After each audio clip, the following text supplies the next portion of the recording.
Just going to show you a little how-to on how to remove a dishwasher.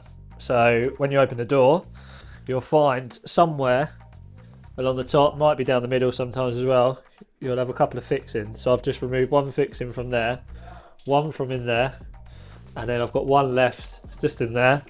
I'm going to remove now. Oh yeah, one more.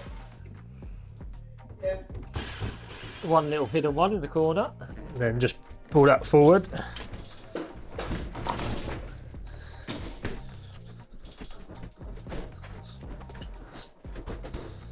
And then what you got in here, so if you disconnect your power first of all, you know you're all good and safe. So that's that removed.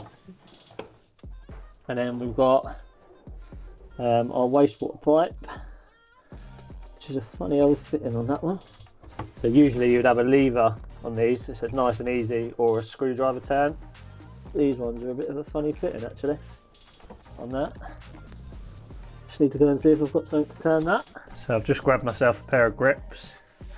So I'm just going to get onto that. There's two flat sides on that one.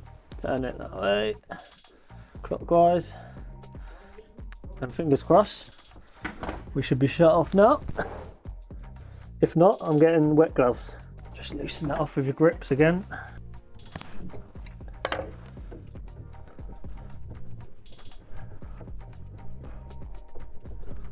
Release that.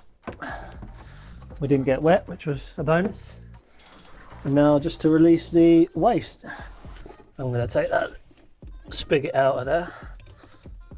These are usually a lot easier than this because it'll be in the cupboard next to you.